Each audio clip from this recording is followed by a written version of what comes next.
अर्थमंत्री महोदयांनी देशाचे बजेट सादर केले की काही प्रादेशिक राज्याचे बजेट सादर केले, हे मलाच नाही तर इथं बसलेल्या अनेक सदस्यांना त्याचा प्रश्न पडला आहे, कारण त्यामध्ये स्पष्टता सुद्धा आहे।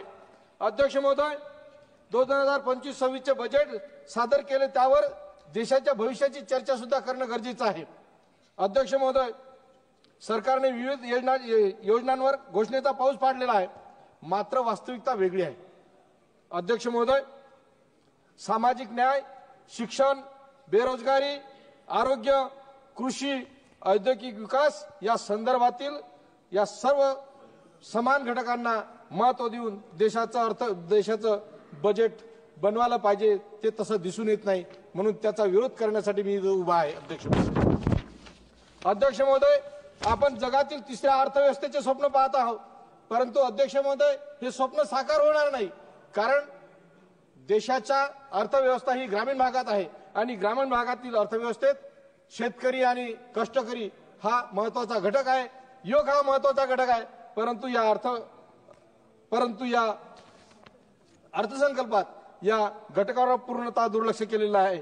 अध्यक्ष महोदय, आपल्या पंतप्रधानांनी 2014 साली सांगितले होते शेतकऱ्याचे उत्पन्न दुप्पट करू, परंतु अध्यक्ष महोदय, आतापर्यंत ते उत्पन्न कसे दुप्पट करू हे आजपर्यंतही सांगितलं गेलं नाही। अध्यक्ष महोदय, मी वास्तविक स्थिती मांडतो, मला 2014 साली एकरी 11 क्विंटल कापूस झाला होता, पण या वर्षी अध्यक्ष महोदय केवळ 8 क्विंटल कापूस झाला आणि आपल्या बजेटमध्ये सांगितलं गेलं आहे की 5 वर्षाच्या कापसाच्या 5 वर्ष वाढीचा कालबद्ध उत्पन्न वाढीचा कालबद्ध कार्यक्रम दिलेला आहे, पण कसा दिला आहे हे काही सांगितलं गेलं नाही। अध्यक्ष महोदय, अंगणवाडी ते उच्च शिक्षणापर्यंत कुठली भरीव तरतूद नाही। अंगणवाडी सेविकांना अंगणवाडी सेविकांचा पगाराचा प्रश्न आहे, शिक्षक भरती नाही, पुरेशा वर्गखोल्या नाहीत, शिक्षणाकरता मूलभूत सुविधा नाहीत, मात्र उद्याचा सशक्त भारत उभं करण्याचं आपण स्वप्न पाहता, उद्याचा भारत सशक्त भारत कसा उभा राहील? अध्यक्ष महोदय, आजही आपण 80 करोड लोकांना फ्री अन्नधान्य देतो, ही अभिमानाची गोष्ट नाही। अध्यक्ष महोदय, आपण कसा श्रीमंत भारत करू शकू अशा? अध्यक्ष महोदय, काल पंतप्रधान महोदयांनी 25 करोड लोकांना गरिबीच्या वर आणले असे सांगितले, त्याचे विश्लेषण केलं नाही।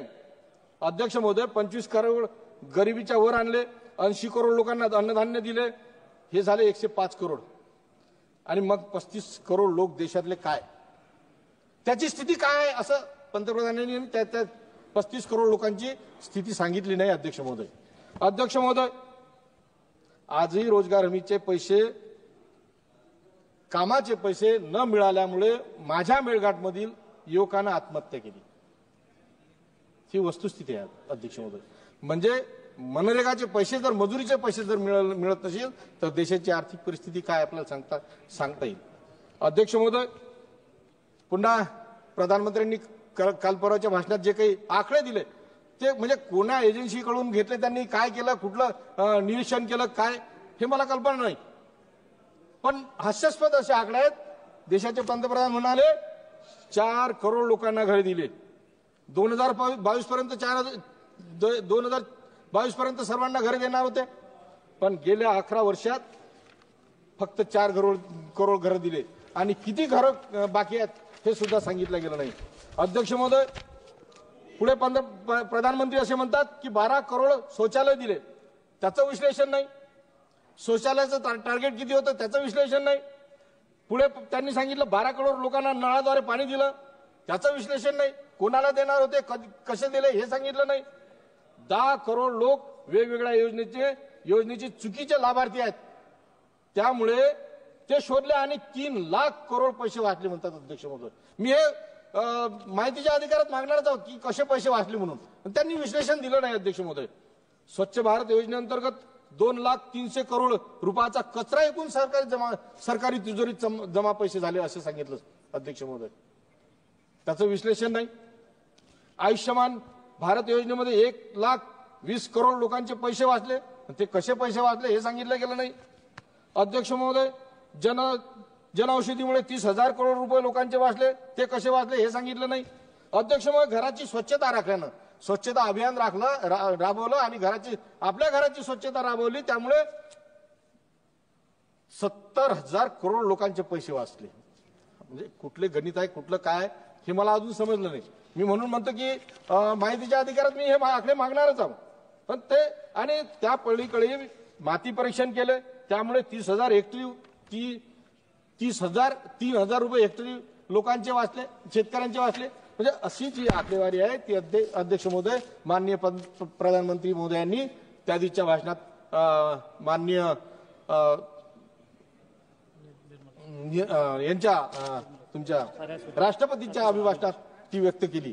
मी ही आकडेवारी कुठून आणली, कशी आणली हे काही त्याला आधार नाही. पण अध्यक्ष महोदय आमच्या महाराष्ट्रात उल्हास एक अभियान सुरू केलं महाराष्ट्र सरकारनं. अध्यक्ष महोदय त्याच्या मागे कोणाचं डोकं आहे काय आहे हे माहित नाही, पण निश्चितच महाराष्ट्र सरकारचं खाली डोकं वर पाय आहे हे म्हणण्यास हरकत नाही. त्याचं असं आहे अध्यक्ष महोदय, उल्हास या अभियानाचं जे 35 ते 70 वयोगटातील जे लोक आहेत त्यांना शोधून ते निरक्षर असतील तर त्यांना शिकवा, आणि जे विद्यार्थी वर्गात बसलेले आहेत, जे चिमुकले आहेत, ज्यांना शिक्षणाची गरज आहे त्यांना शिक्षण देऊ नका. हे शासनाचं धोरण आहे. हे पाप करणारे महाराष्ट्र सरकार पाप करणं चालू आहे अध्यक्ष महोदय. कारण वर्गातल्या विद्यार्थ्यांना शिकू नका आणि बाहेरच्या 35 ते 70 वयोगटातील लोकांना त्यांचं सर्वे करा आणि शिकवा, ही अशी पद्धत आहे. त्यामुळे सरकार अध्यक्ष महोदय आपले प्रधानमंत्री विश्वगुरु होणार आहे म्हणते, पण ही मोठी अडचण आहे. ही मोठी अडचण आहे की आज जर विद्यार्थ्यांना शिकवत ना, जर निरक्षरांना शिकवत असाल तर ही फार मोठी अडचण आहे अध्यक्ष महोदय. म्हणून विश्वगुरु पाहण्याचे स्वप्न आपले इथेच थांबणार आहेत अध्यक्ष महोदय. अध्यक्ष महोदय केंद्रीय 2025-26च्या केंद्रीय अर्थसंकल्पातील सामाजिक कल्याण निधी वाटपाच्या मूल्यांवर मी बोलू इच्छितो अध्यक्ष महोदय. अध्यक्ष महोदय अनुसूचित जाती जमातीच्या विकासापासून वंचित ठेवणारे हे केंद्राचं बजेट आहे अध्यक्ष महोदय. राज्यघटनेचे शिल्पकार परमपूज्य डॉक्टर बाबासाहेब आंबेडकर लोकशाहीबाबत म्हणतात, लोकांच्या सामाजिक व आर्थिक जीवनात रक्तवाहिनी मार्गाने क्रांतिकारक बदल घडवून आणणारी राज्य पद्धती म्हणजे लोकशाही. अध्यक्ष महोदय राजकीय लोकशाहीचे रूपांतर सामाजिक लोकशाहीत त्वरित झाले पाहिजे असे बाबासाहेब सांगत होते, अन्यथा लोकशाहीला धोका पोहोचू शकतो, ही वस्तुस्थिती आहे अध्यक्ष महोदय.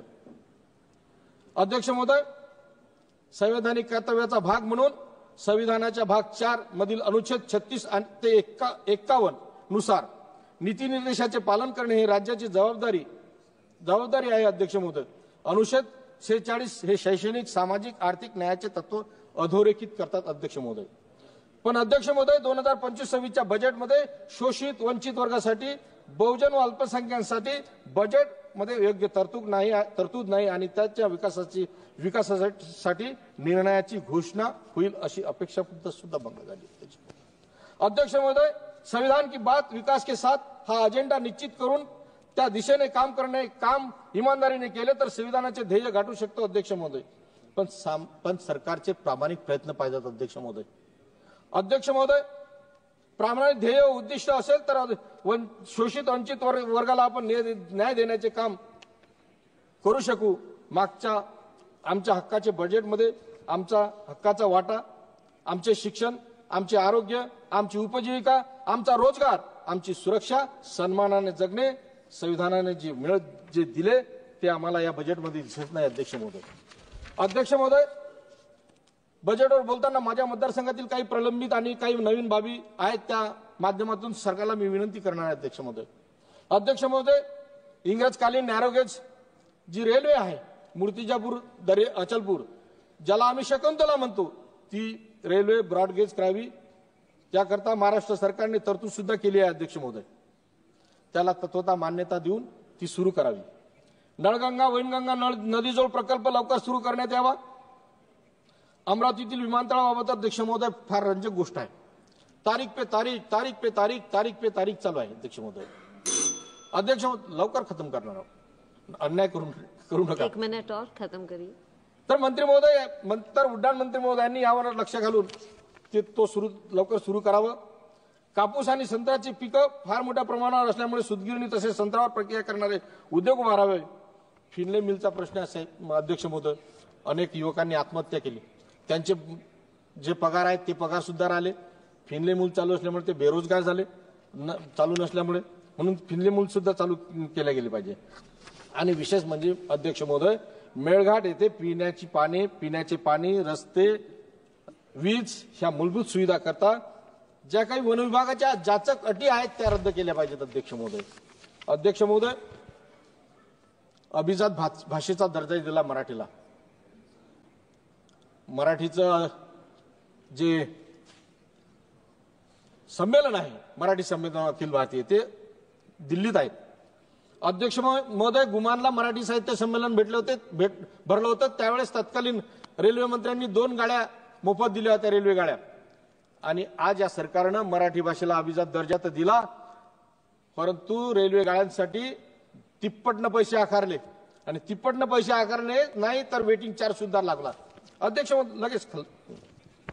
अध्यक्ष महोदय, महात्मा ज्योतिबा फुले म्हणत होते, समाज हे झाडे आहे, आपण त्याची फळे आहोत.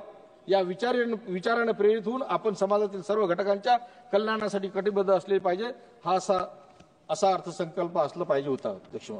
अध्यक्ष महोदय, दिल को दिल से जोड़ना था. अध्यक्ष महोदय, दिल को दिल से जोड़ना था, एक ऐसा सिलसिला है, जो गरीब था वो गरीब हुआ, जो अमीर था वो अमीर हुआ. कारण या अर्थसंकल्पात सामाजिक कल्याण योजनेसाठी केलेले वाटप अपुरे व निराशजनक आहे. अध्यक्ष महोदय, हम बात करते हैं विकसित भारत की, हम बात करते हैं आत्मनिर्भर भारत की. पण अध्यक्ष महोदय, एनडीए सरकारला 11 वर्ष झाले, तरी पण एनडीए सरकार आजही विचारते 70 साल में कांग्रेस ने क्या किया.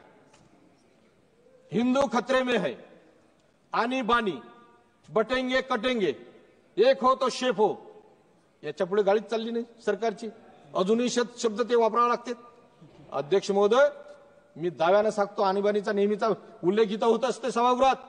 आणीबाणीला या सरकारचा आरएसएसचा पाठिंबा होता, हे मी दाव्याने सांगतो. अध्यक्ष महोदय, शेवटी आखिर ये बोलता मैं, जिंदा जा नहीं सकता और मरा हुआ आकर बता नहीं सकता, तो फिर किसने स्वर्ग और नरक बताया. अध्यक्ष महोदय, धन्यवाद. यही शब्द मेरा सुदामा प्रसाद जी खत्म करता और इसका पुरजोर विरोध करता और रुकता. माननीय सभापति महोदया, आपका आभार कि आपने मुझे बोलने का मौका दिया.